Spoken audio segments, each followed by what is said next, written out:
1975, outside Santa Rosa, New Mexico. The deserts of New Mexico are littered with tales of the unexplained and mysterious objects in the sky, most notably the incident in Roswell all the way back in 1947. However, a strange story almost 30 years later grips the area and the music industry to this day. Jim Sullivan, an up-and-coming folk rock singer, was on the up and up, trying to make a name for himself in the music industry, and while traveling from California to Nashville, Sullivan would disappear without a trace. His belongings left behind, his hotel room untouched, and car ditched. What truly happened to Jim Sullivan? Where did he go? And could it be possible his first album, titled UFO, and his passion for the unexplained, truly could be behind the singer's perplexing vanishing? Today, on Unblurring the Unknown, the disappearance of Jim Sullivan.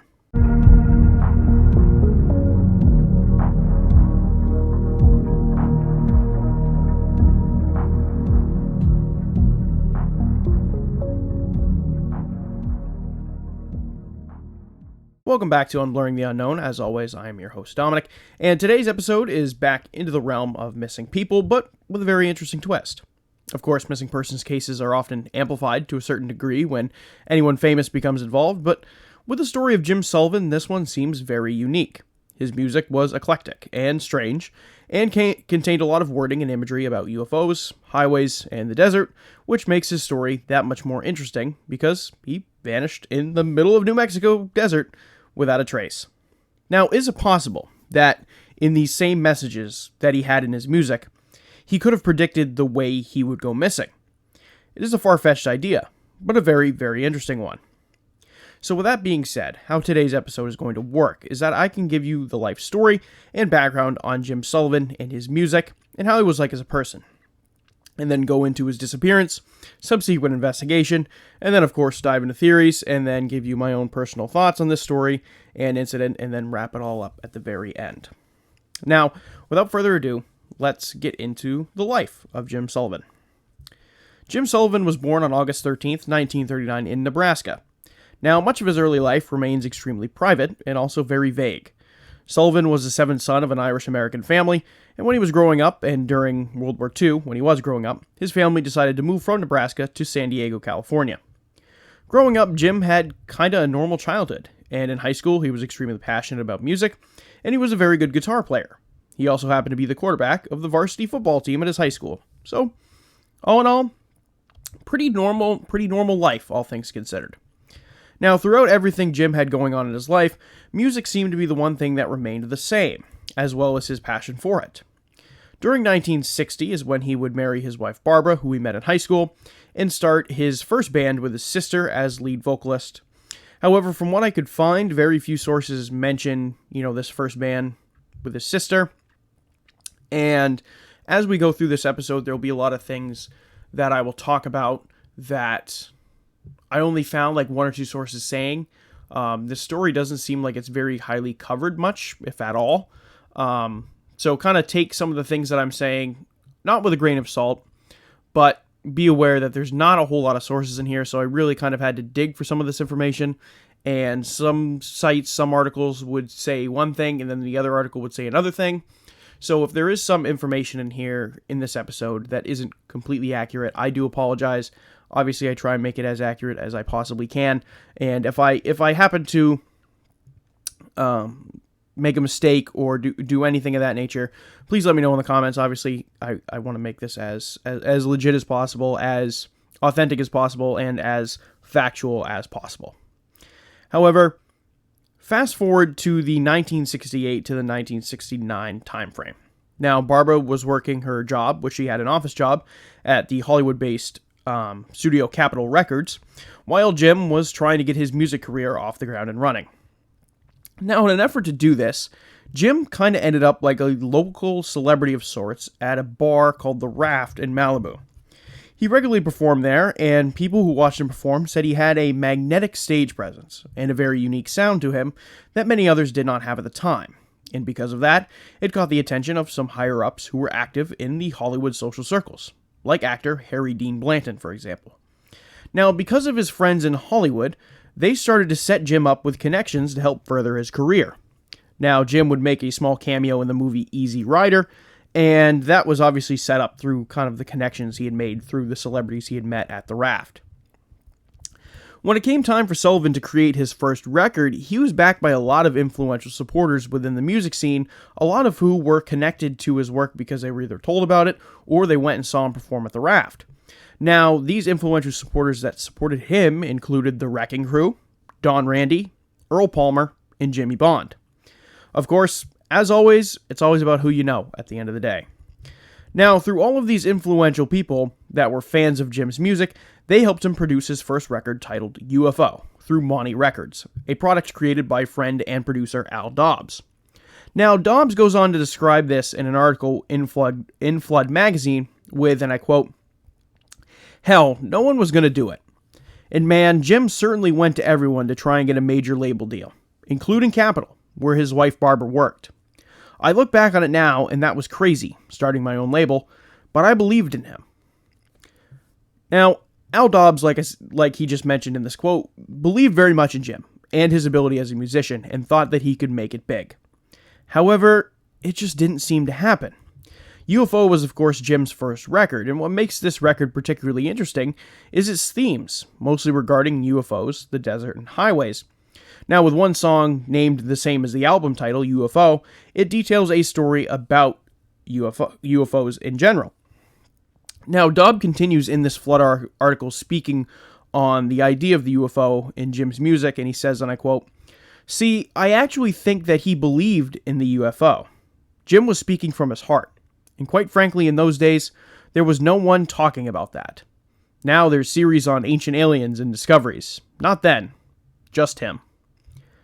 Now, whether or not Jim had an extraterrestrial experience growing up that inspired him to write about these things, or whether or not he just genuinely believed it through his own, thoughts and feelings, kind of remains very much unknown, and we do not have an answer for that.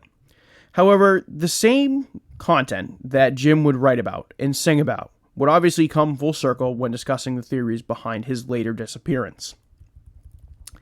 Even though Jim had the support through fellow popular musicians, and even Hollywood stars, he struggled to gain mainstream popularity and status, and this would hurt him financially. Jim had a very unique sound and stage presence, of course, but that alone couldn't sell records. And for a long period of time, Barbara had to be the breadwinner of the family. And, of course, during all of this in his marriage, he would go on to father 2 children, James and Chris. And because of the financial struggles, this would put, obviously, Barbara and the kids in a very tough position because there's no money coming in. Obviously, Jim, as a musician, wanted to create music for his fans, but also provide for his family. And I think everybody wants, at the end of the day, wants to make sure that they can provide for their family. And obviously, this wasn't happening. Now, Chris would go on to describe his father with the following in this same Flood magazine article that Al Dobbs was in. And throughout the rest of this episode, I will be referencing that Flood magazine article a lot, because this seems like a very kind of, I shouldn't say comprehensive article in terms of the disappearance, but it's obviously talking with Al Dobbs about his experiences with Jim Sullivan, Chris's experiences about his dad and everything like that. And it's kind of very insightful hearing it from Chris about his dad, about the disappearance. So I highly suggest, if you are interested in this case, to go and read that entire article, and I'm certain that you'll come out of it with some type of better understanding of this whole incident. Now, in this Flood magazine article, Chris states about his father, "Super charismatic, super gregarious, super magnetic. People were just drawn to him. My wife tells me that I am a flypaper for freaks. I guess a little of that from him rubbed off on me, because he just had that shiny energy. He was attractive in that way." Later on in 1972, Jim thought it was another time to try and produce another album, and take another swing at trying to reach the big time, and this time he decided not to go through Al Dobbs' Monty Records, but rather through Playboy Records. Now you might be asking yourself, Playboy Records? Like Playboy, like Playboy the magazine? And you would be correct. Now, it turns out that Hugh Hefner wanted to try and get into the producing music business, and it turns out he would not be very good at it. Spoiler alert. In 1972, Jim would release his second album, this one being self-titled Jim Sullivan. Now, Chris jokingly references in the Flood article, and he calls it this second album, this second self-titled album from his father, as the Playboy LP. That's kind of the running gag that Chris uses throughout the Flood article. So if you see Playboy LP in anything, they are referencing Jim Sullivan's self-titled album, his second album. Now, all things aside, this was another good record. Jim Sullivan's second album, titled Jim Sullivan, was a good record. And for many people, this was Jim, again, building on what he had previously done with UFO, but it was different and it was not for everyone. And again, Jim struggled to gain in popularity, and because of that, no money followed. And this put more strain on the family as a whole, as Jim was really banking on the idea that eventually he would make it big time, and that all of this hard work would eventually pay off. But it didn't seem to be trending in that direction. Because of all of this, his marriage was starting to take a heavy beating. Now, in my research, I had found a few sources that said that his drinking, and obviously him partaking in drinking, slowly started to become more frequent, and that he had actually developed a little bit of a drinking problem.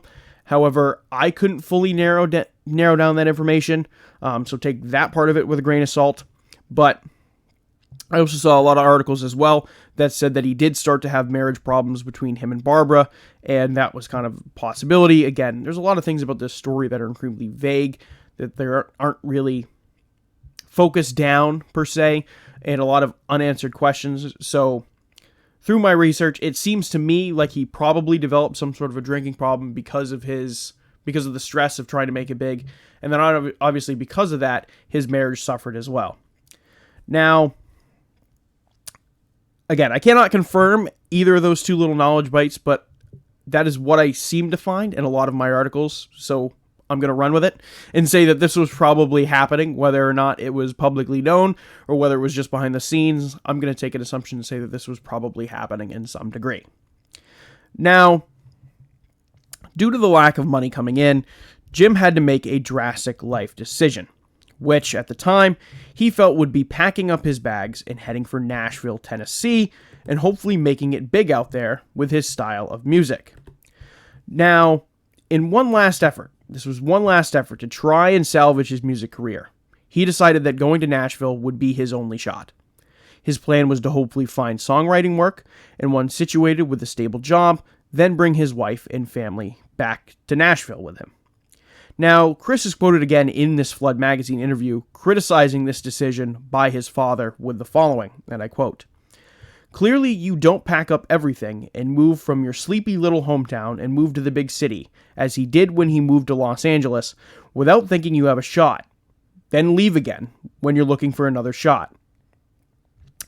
But I kind of counter this, because if you're looking through the lens with a man thinking he had nothing to lose, or thinking that he, desperately needed to find another opportunity, I can see this as Jim thinking that this would be his only option. But I do understand where Chris is coming from. On March 4th, 1975, Jim packed up his belongings and hit the road towards Nashville. Now, we know he made it into New Mexico on his travels that first day, and we also know the drive from LA to Nashville is around 29 to 30 hours long, so by the time he made it to New Mexico, it is safe to assume that he had been driving for around 15 hours or so, maybe a little bit shorter. Now, it turns out that night he was actually stopped by police in New Mexico for swerving in and out of the road. Now, Jim wasn't drunk, but rather suffering from extreme exhaustion and fatigue from driving for that long of a time. However, the police did their due diligence and gave Jim a sobriety test, in which he passed back at the police station, and he was ultimately released. Based on conflicting reports that I had found, it was either that night or the next morning when he would check into the La Mesa Hotel in Santa Rosa after the advice of the police, who pulled him over and told him that it would be safe to get some rest in town. Now, on March 5th, he would actually call Barbara from Santa Rosa, New Mexico. Barbara remembers that phone call with the following. And from what I could find, it seems like this is also listed in possibly one of the police reports as well. So it might seem a little kind of like short and stuttered. So obviously this is kind of paraphrasing a little bit. But the phone call kind of goes as the following. And this is Barbara relating what it gets said on the phone call. At 3:15 p.m. on March 5th, he called from Santa Rosa, New Mexico. He said he called to let me know he was all right, and since he had just left the day before, I had no reason to think otherwise, and was a little startled by his remark. I asked him for his driver's license number, for car insurance, and asked him where he was. He said, Santa Rosa. I said, where is that? He said, New Mexico. I'll probably be leaving here tomorrow. I asked why he was waiting, and he said, you wouldn't believe if I told you. I said, "What's the matter? Is anything wrong?" And he said, "Forget it. Just forget it. I said anything. I'll call you from Nashville." The biggest thing out of this quote that stands out to me, of course, is the saying that Jim says with the "you wouldn't believe me if I told you." Now, this lends me to assume that maybe something else happened on that drive that he didn't want to tell Barbara about, because getting pulled over, I don't think, constitutes something as you wouldn't believe, or, that's not like a strange thing. That's a relatively normal thing in the grand scheme of things. So to me, that wouldn't be something that you would just say like, "Oh, you wouldn't believe if I told you, I got pulled over by the police." It's like, "Oh, okay, that's normal." So this makes me believe that something else happened on that drive, or something else happened that he wasn't comfortable telling Barbara, or thought that there was no way that she was going to believe him. And it kind of adds more mystery to this whole thing. Now, on March 8th, his VW Bug was found 23 to 26 miles from Santa Rosa. Now, I found multiple sources stating different things in terms of the distance from which Jim's car was found, but it was roughly somewhere between 23 to 26 miles away from the town of Santa Rosa. Now, of course, when his VW Bug was found, his car was locked. And inside the car was a variety of belongings left behind by Jim, including his guitar, a lot of his clothing, his wallet, and a box of his albums. Now, the room that Jim rented at the La Mesa Hotel was also untouched. He never used it or even opened the door of the room, which is a little bit peculiar. Now, Barbara continues in her statements with the following. "On March 14th, I called the San Diego Police Department to find out the procedure for filing a missing persons report and was told to file it in Los Angeles, because that was the last known area he was seen in. On March 17th, Jerry Sullivan," which, sidetrack here, I think that's a relative, but I just couldn't find out which one. Again, this is another one of the little mystery parts of this story that I couldn't find a whole lot of information on. So I do not know Jerry Sullivan's relation to Jim. I have to assume that might be a sibling or a relative or a cousin or something like that. But I could not find that information. Jerry Sullivan called the Santa Rosa police to find out if Jim might be in jail there. He was told that Jim was picked up on March 5th, taken in, and given a sobriety test. The test was okay, and he was released. On March 21st, Mrs. Ann Pacheco from the New Mexico State Police called Jerry to tell him that Jim's car was an impound, and that it had been since March 8th. The car was found 23 miles from the main road, near the Giannetti Ranch. Mrs. Giannetti said she saw a man standing by the car and asked him if he needed any help, and he said no. She radioed her neighbor, Mr. Emil Bigelow, who called the state police. The state police had Lee Cordova tow the car in as abandoned. Now, I am assuming this Lee Cordova character was just a member of either the state police or perhaps a tow truck driver, so I'm not really looking too much into his name and his influence in the story. The other people that mentioned, obviously, Ann Pacheco was from the New Mexico State Police. Don't think there's anything shady there. And then, obviously, Mrs.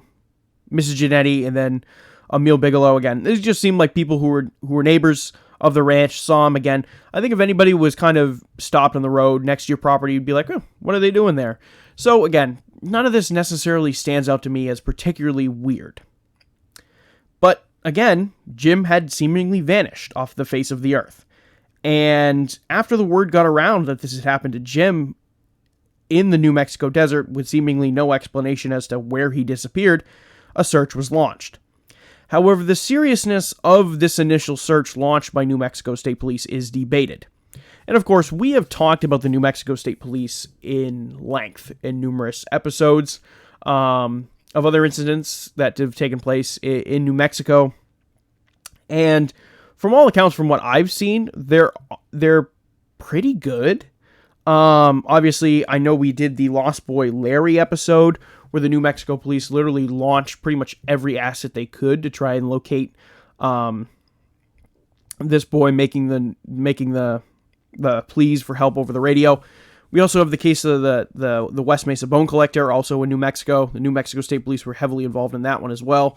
Obviously, that case is unsolved, but The New Mexico State Police are no stranger to dealing with very unexplained and unusual things. And from my research, it doesn't seem like they fully drag their feet. Obviously, there's an instance of the West Mesa Bone Collector where the police of the local police were called into question, but not necessarily the state police. So they deal with this stuff quite frequently. And again, to me, I don't think that there's anything shady going on here with the New Mexico State Police, but of course, I will save that to the theories section. Now, nothing was found in that initial search done by the New Mexico State Police, and an investigator and journalist stated to the New York Times in 2019 that they combed over pretty much all of the desert area that they could during that initial search. However, this would be disputed by a variety of people, including Pete Sena and his son Donald Sena. Pete is unconfirmed to be the last person to have spoke with Jim before his untimely disappearance. Now, Pete worked at a nearby ranch in the area and actually asked Jim if he needed a ride when he spotted him, perhaps the same way Ann Pacheco did, outside of his vehicle. Or Mrs. Genetti, excuse me. Now, Pete Sena thought that he was a local ranch hand because of his handlebar mustache. Now, Donald Sena joined in on this 2019 New York Times article and said that the police didn't take the search all that seriously. And this is honestly seemingly corroborated by the fact that the Santa Rosa police and state police closed the search and reopened it in March of 1977, this time with a larger search crew. Like I mentioned, this is seemingly all confirmed in a 1977 article in the Santa Rosa Times newspaper, in which Officer Chuck Holder adds in the paper that the state police concluded that a thorough search had not been conducted in 1975. So again, we have some conflicting reports pretty much right out of the gate in terms of the search for Jim Sullivan. The new search continued late into continued late into March of 1977, with the police finding no evidence or any new leads as to Jim's whereabouts. A body was discovered while investigating the area. However, the police were quick to deduce that this body found in the desert was not that of Jim Sullivan, but rather of a different unknown man. Now, regardless of the blurriness of the search, it does seem like the authorities, even though they waited 2 years to launch a much bigger search, did in fact look for Jim. And from what I could find, Barbara and Jim's extended family was happy with the effort that the police undertook in trying to find him. So on the surface, this seems like a dead end. But that hasn't stopped people from looping in a theory in regards to the police and their possible role in the story. However, that kind of concludes the main story in its entirety. We really don't have many more facts other than that. Very, very strange, very unusual, and just kind of mysterious because we just have not a lot of information about this case in general. But with that being said, I guess that means we now move into theories about what could have happened here and what could have been at work and what happened to Jim Sullivan. Now, the first theory we have here is obviously the big one, and that being alien abduction. Now, perhaps there might be some truth to the idea that Jim believed in, UFOs, aliens. Maybe this had to do with his demise.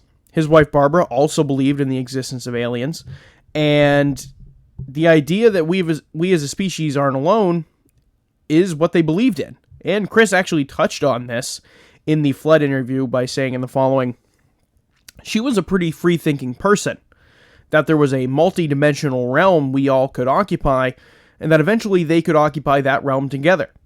Hell, why not? New Mexico, after all, is a hotbed of UFO activity, and most notably being the infamous Roswell incident in 1947, that of course sent the whole ideas of UFOs and aliens into the mainstream limelight. We also have a plethora of other significant UFO sightings taking place within the state. However, evidence supports the idea that Jim Sullivan walked into the New Mexico desert and somehow, in between getting talked to by Pete Sena and Mrs. Genetti seeing him standing by his car, that he would get abducted by aliens. And the evidence just does not lend it to be favorable to that idea. And I know our timeline isn't concrete either. We don't know exactly when the last moment he was physically there or where he was physically seen at, and we don't know when he could have decided to leave his car. And we just have so many unanswered questions, and throwing the idea of an alien abduction into the mix just makes everything that much more strange, and honestly, harder to believe. Our second theory is cover-up. Now, our second theory is something that some people have proposed, and they say that something happened that night when he was pulled over by the police, and it just was not a harmless traffic stop. And something happened during that traffic stop, and that Jim Sullivan was killed, most likely by accident, and that the police subsequently covered it up. Chris makes another statement about this possible theory to Flood with the following: I think he got on the wrong side of someone out there and was probably murdered or buried. He was stopped by the police out there, and law enforcement has a way with making people disappear. It was odd. Of course, all of his stuff was left behind. If you were killed or disposed of, would someone not get rid of all of the evidence? Maybe he just took a long walk. Maybe the grind of trying to make it in an industry he loved so much and failed at, for a lack of a better word, just got to him.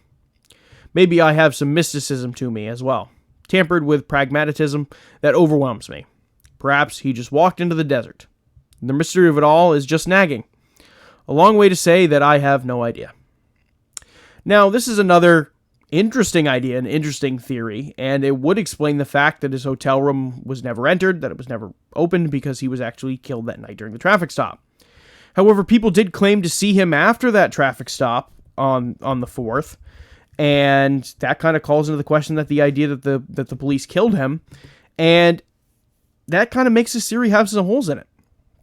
Again, I know I could have my timeline wonky here too, and if I do, of course, I apologize for that. And I just have a hard time believing that the police would want to kill a failing musician who was traveling cross country.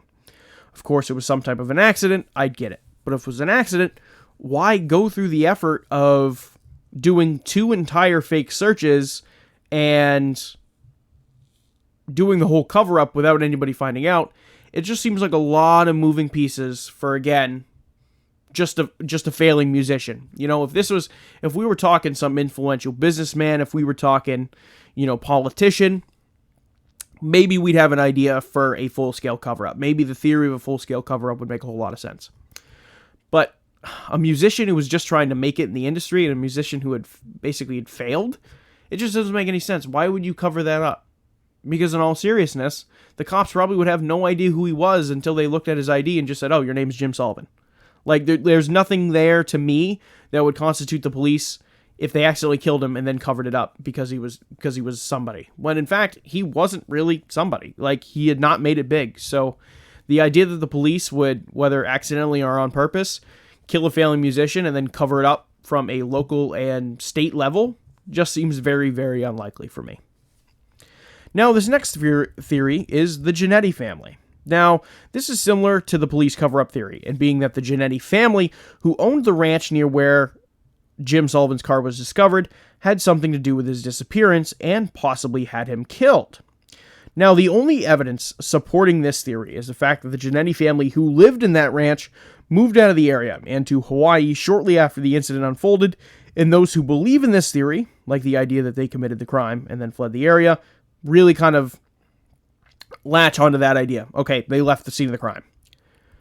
And if they did that, if they had done that, and they fled to Hawaii to escape prosecution, Hawaii is still a U.S. state.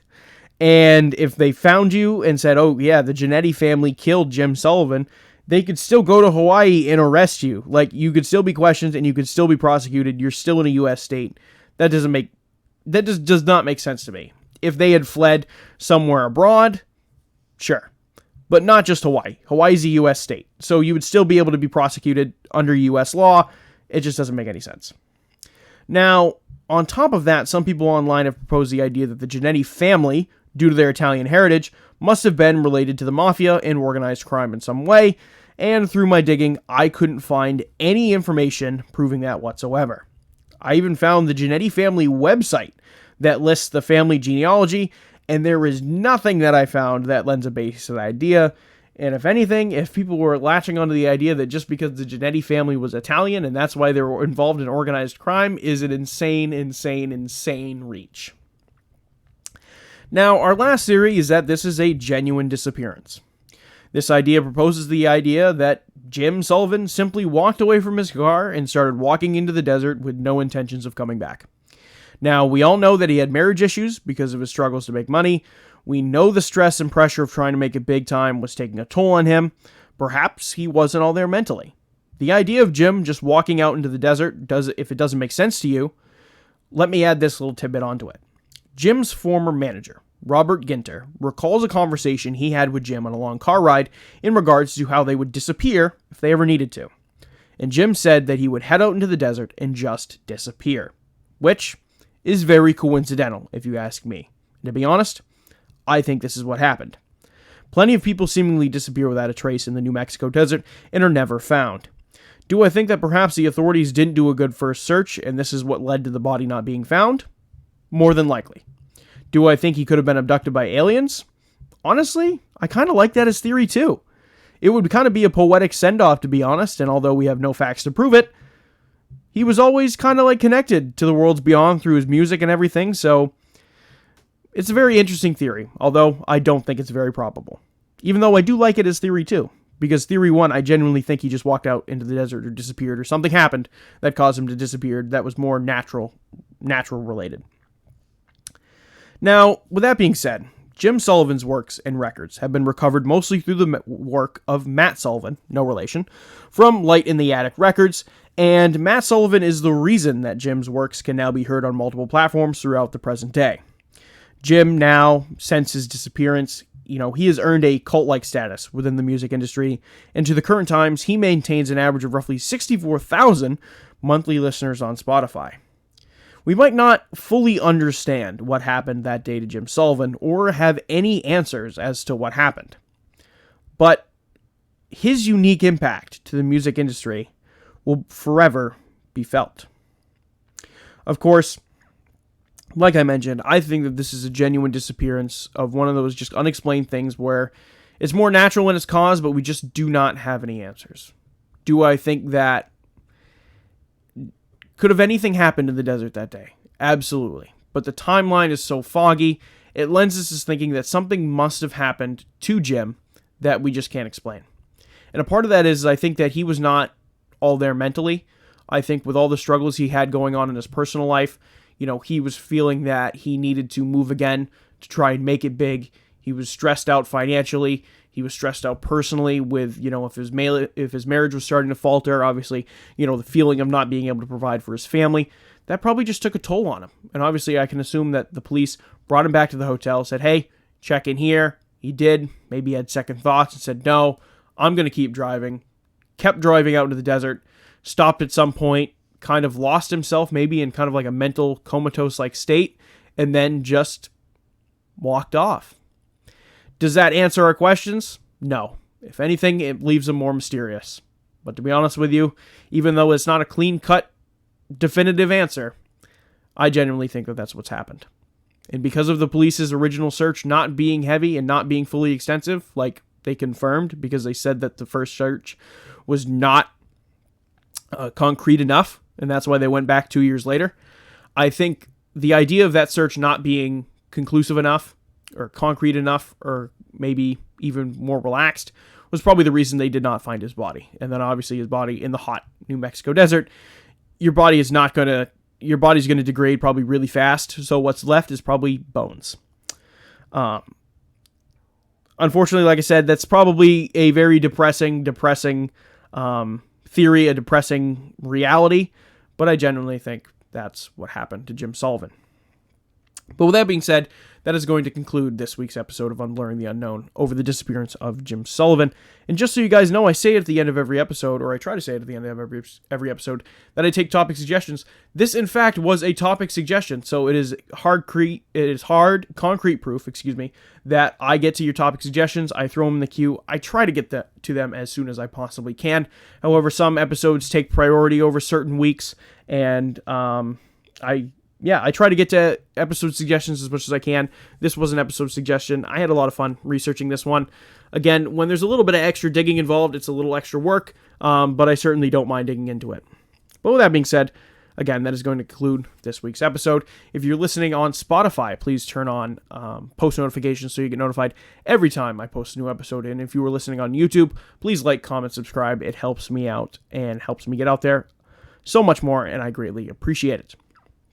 You can also go ahead and follow me on Instagram and TikTok at Unblurring the Unknown for more of my content.